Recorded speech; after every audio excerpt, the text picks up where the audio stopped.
galera do canal Ioioi. Pois é, mais um vídeo aqui pro canal, né?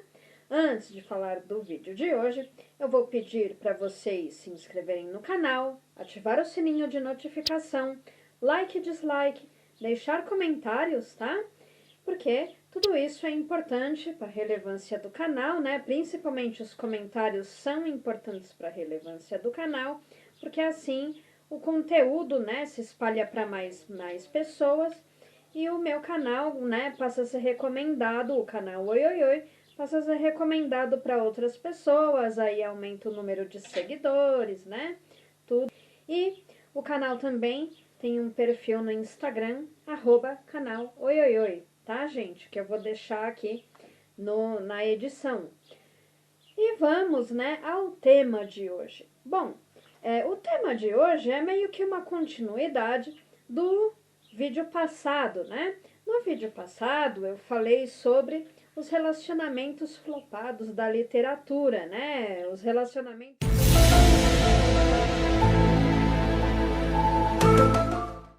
né? Os relacionamentos que não deram certo. E pintou aquela curiosidade, né? Como eram os relacionamentos antigamente, né? Os relacionamentos, aí eu vou dar uma focada, principalmente no século XIX, tá, gente? Que eu vou focar o vídeo de hoje. Então, vamos lá. Pois é, né, gente? Os relacionamentos de antigamente, né? Há pessoas que acham que antigamente havia mais romantismo do que os relacionamentos de hoje em dia, mas será que a regra geral era essa mesmo? Era mais romântico? Mentira! Acredito eu, né, que não. E por quê? Vou explicar aqui, né, por que não era tão romântico assim como parecia ser. Muito bem, vamos começar aqui por base, né, de camadas sociais, tanto nas Américas, né, no Brasil, como aqui na Europa. Então, vamos explicar aí por camadas sociais, tá? No século XIX, em relação, né, a relacionamentos, socialmente, no século XIX, nós ainda tínhamos escravidão no Brasil, né? Não só no Brasil, em outros países da América também, tá? Que foram abolindo, né, o sistema de escravidão durante o século XIX. O último país que aboliu a escravidão foi o Brasil, né? E dentre os escravizados, tá? Haviam relacionamentos, tá? Eles conseguiam formar, né, relacionamentos de estar juntos, né, formar famílias. Isso muitas vezes à revelia dos donos, né, dos escravizados, mas os escravizados, né, tinha muito esse conceito que eles eram mercadorias, tá? Então, quanto a mercadorias, eles eram tratados como mercadorias. Havia os escravizados que eram, assim, apenas reprodutores, tipo um touro reprodutor, né? Que existe hoje em dia apenas para reproduzir as vacas. Dentre os escravizados, havia isso daí também, tá, gente? Eram escolhidos os mais fortes, os mais altos, né? Aqueles que eles consideravam que podiam gerar bons filhos, para que esses filhos trabalhassem nas lavouras, né? Nas lavouras de café ou no engenho de cana-de-açúcar, algo do tipo. Mas mesmo com toda essa brutalidade, tá? Alguns escravizados, né? Eles conseguiam formar suas famílias e, inclusive, casar na igreja, né? Mas aí também surgia esse problema. Eles casavam desde que fosse em igreja católica, em cerimônia católica, né? que era permitido lá o senhor, né, o dono desses escravizados, permitiam que eles se casassem, porém tinha que ser em igreja católica, não podia ser em religiões afro-brasileiras, né, ou no candomblé.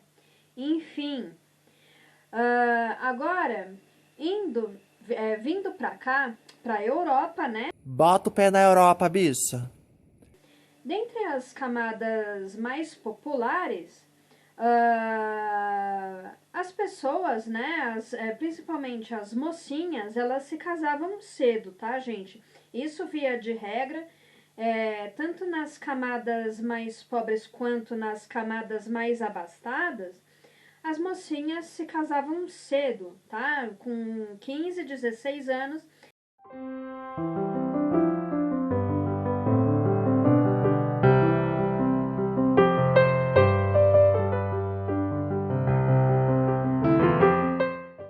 Elas já estavam aí, não tinha essa coisa de namoro, tá?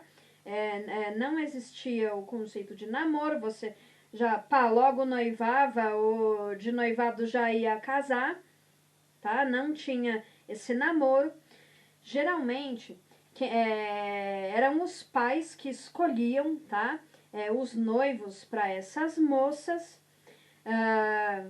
Então, muitas vezes elas, quando elas se casavam, elas não estavam apaixonadas pelas pessoas com quem elas se casavam, estavam apaixonadas por outras pessoas, né?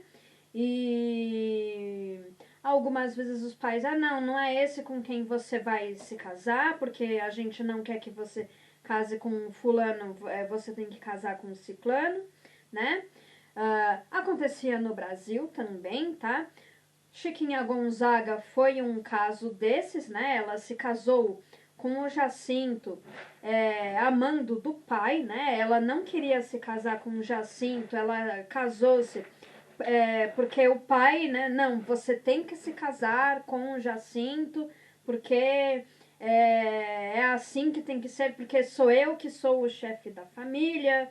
E no fim, ela se casou com o Jacinto, acho que por volta ela tinha uns 16 anos, 17 anos, quando ela se casou, né? E acontecia isso também nas camadas mais pobres, acontecia das meninas se casarem cedo. Por quê? Porque assim, nas camadas mais populares, havia, né, bastante filhos. Porra! Tudo isso? Mas isso também nas camadas abastadas, tá? As pessoas tinham bastante filho antigamente. Mas, para quem era mais pobre, ter muitos filhos custa dinheiro, né? Você criar criança, você criar filhos custa dinheiro. Tá fazendo o quê? Levando alimentos não perecíveis para a escola, para os necessitados.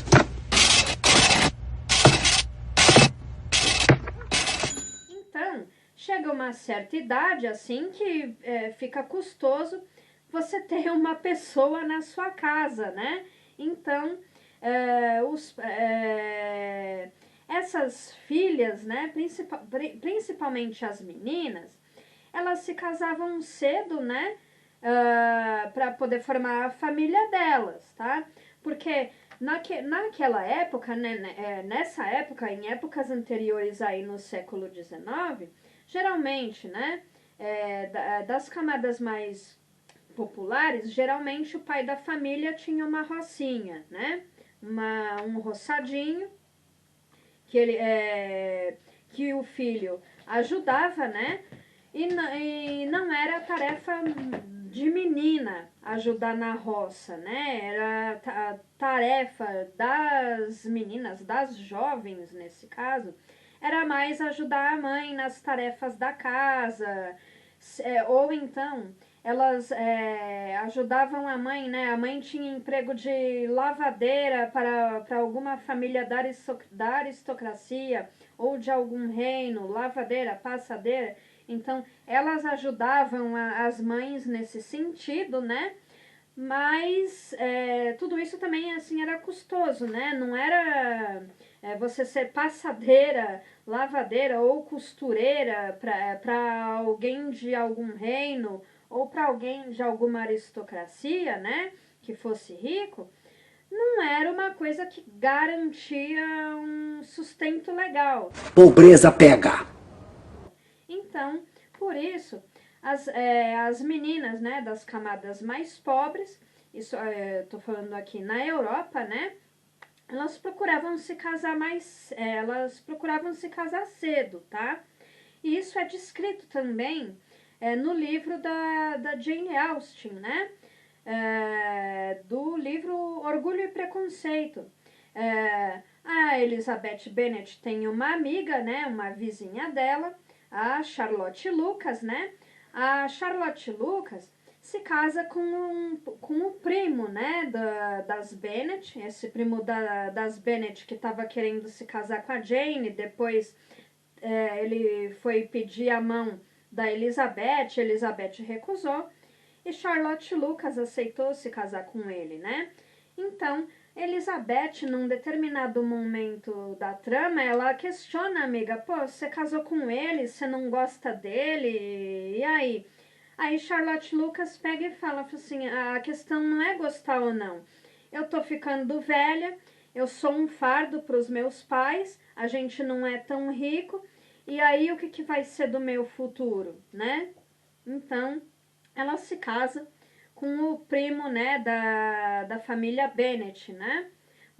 Ele é presbítero de uma igreja, né, aí na Inglaterra, enfim.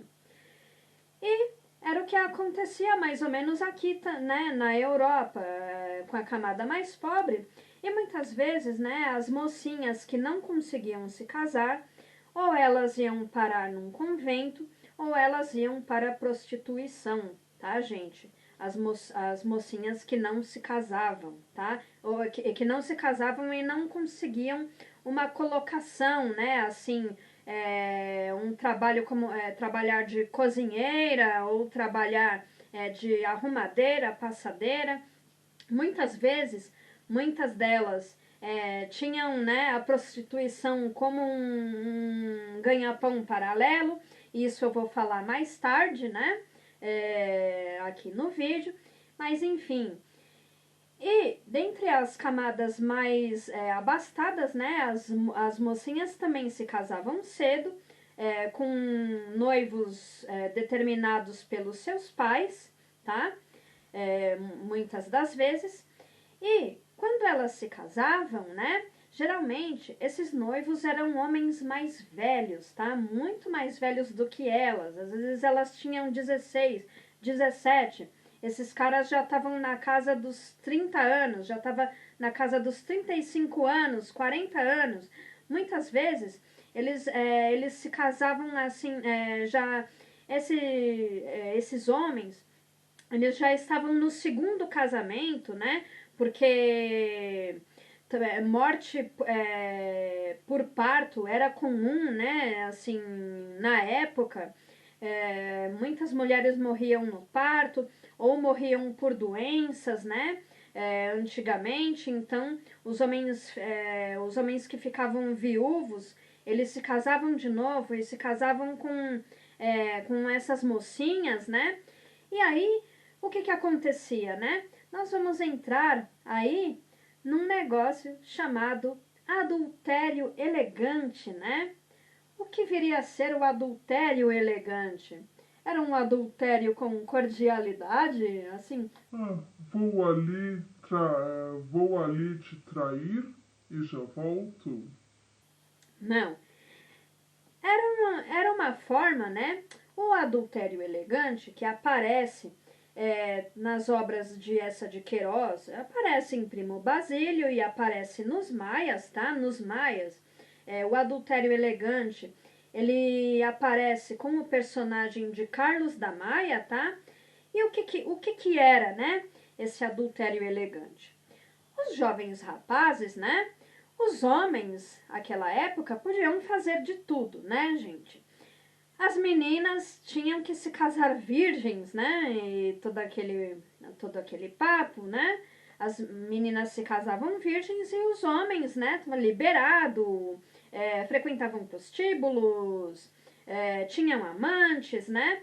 E o adultério elegante se encaixa nesse caso, assim, por quê?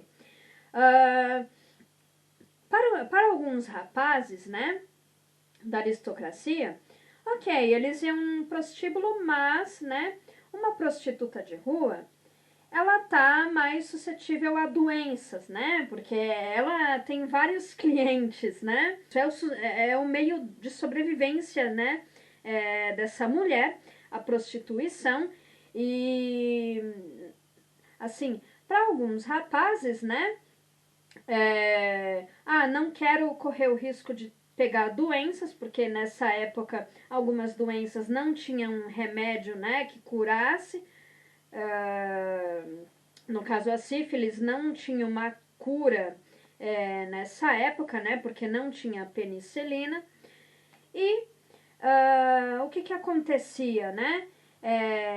Eles procuravam essas mulheres que eram casadas, né? As mulheres da aristocracia aí que eram casadas e tinham relacionamento com elas, tá? Então, é o que se configura de adultério elegante.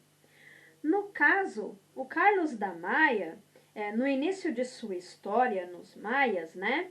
Ele tem um caso com a Condessa de Golvarinho. A Condessa de Golvarinho, ela é casada com um homem mais velho do que ela. Na história, ela já tá na casa aí dos 40 anos, ela já tá assim como a minha idade, que eu já tô na casa dos 40, né? E, mas ela tinha, né, a jovialidade, né? Ainda estava, né, toda jovial e toda fogosa, vamos dizer assim, ela estava fogosa. E ela tinha, né, o Carlos da Maia como amante, porque o esposo dela já, a pipa do vovô já não subia mais, né, porque acontecia, tá, nesses casos também, tá, um cara mais velho, né, já tá lá, começa o motor já a ficar rateando, né, então...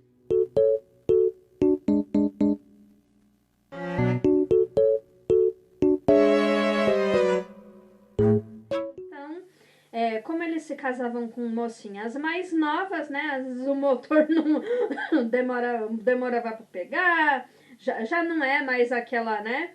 Já não é mais aquela performance, aquele auge. Então, elas arrumavam, né? Às vezes mulheres mais velhas ou às vezes até da mesma idade que rapazes, né? Aqui no caso do Carlos da Maia, ele era um rapaz. Às vezes moças da mesma idade ou um pouco mais velhas, né? Ele tinha elas, assim, esses rapazes tinham essas mulheres da aristocracia, né? Como amantes, né? E também, né, é o que acontece depois, quando ele conhece Maria Eduarda, né? Quando ele conhece Maria Eduarda, ele torna-se amante dela nesse negócio, né, no que se configura aí um adultério elegante, né, gente? E também é o caso, né, de Luísa, né, Luísa de Primo Basílio. Ela tá recém-casada com o Jorge, mas o casamento, né, já naquela... Ela considera o casamento morno, né, o Jorge lá pacífico e coisa e tal, aquela coisa assim, emoção.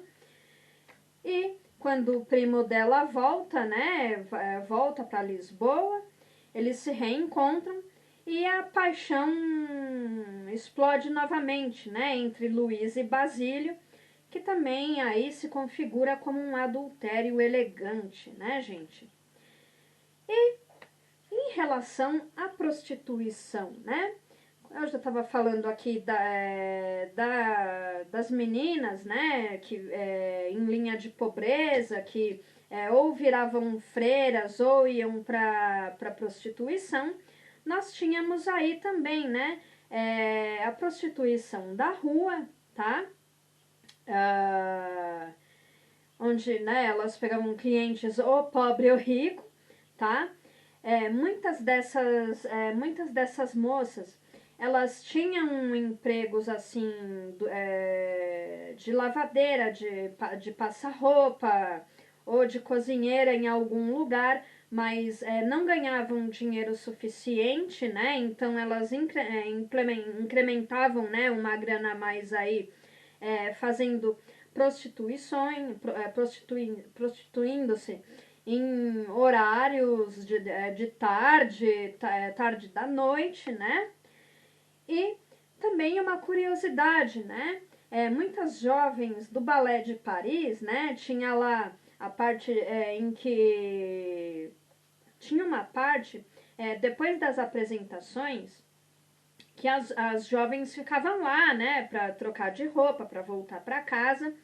Mas no fim das apresentações, tá? Do Balé de Paris, muita gente da aristocracia abordava essas meninas, né? Abordavam as bailarinas a fim de programa, tá? Sim, a fim de programa. Então, elas estavam lá, terminavam as apresentações e eram muitas vezes, né? Era via de regra, no século XIX, as meninas, né, as bailarinas, serem abordadas para fazer programa, né, de prostituição, assim como atrizes, né, no século XIX. Algumas atrizes, no século XIX, também faziam prostituição, tá? Durante uma parte do tempo, né, durante parte do tempo, elas faziam prostituição também, tá, gente? E além da prostituição da rua, né, e esses casos de prostituição como um trabalho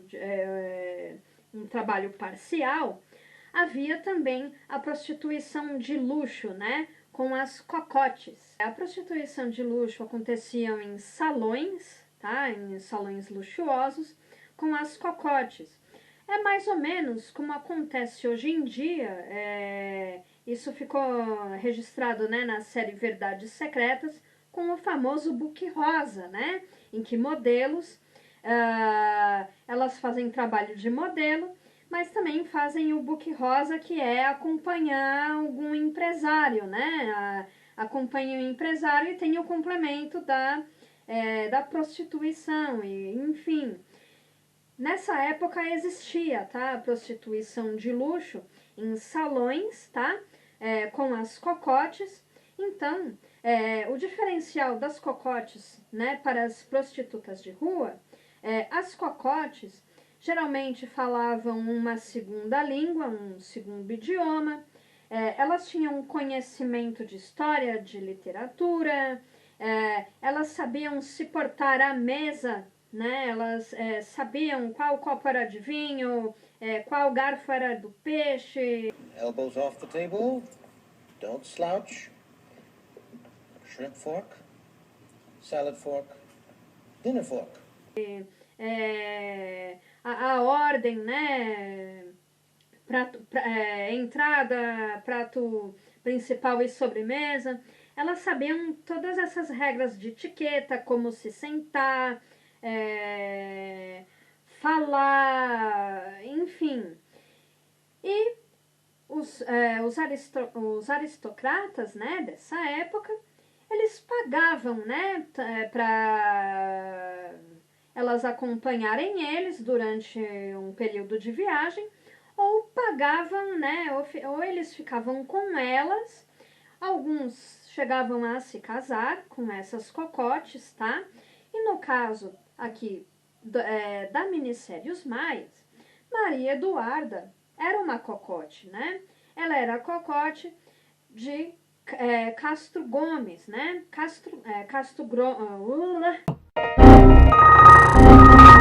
Castro Gomes conheceu Maria Eduarda em Paris, num desses salões. A mãe, né, de Maria Eduarda era dona de um salão de prostituição de luxo, né? Maria Monforte, na história, tornou-se dona de um salão de luxo de prostituição em Paris. E Maria Eduarda ela teve um relacionamento anterior, ficou viúva, e ela tornou-se cocote, acho que no salão da mãe, né? No casarão de luxo, aí, no prostíbulo de luxo da mãe, e ela conhece Castro Gomes.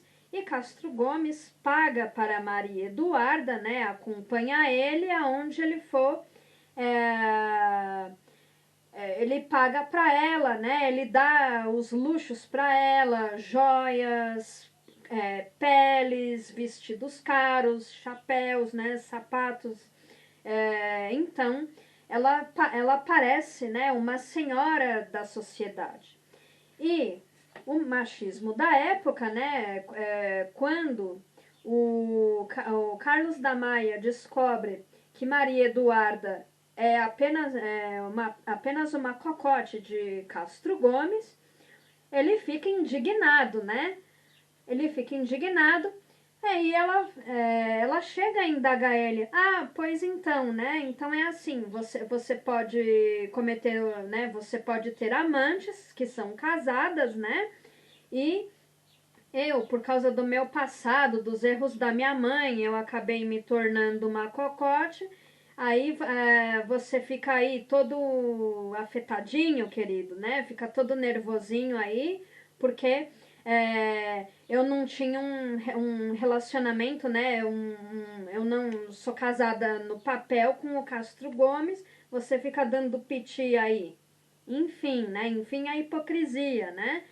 E os livros, né, do Eça de Queiroz, eles são bons por isso, né? Eles mostravam essa hipocrisia, né, dos relacionamentos no século XIX, né?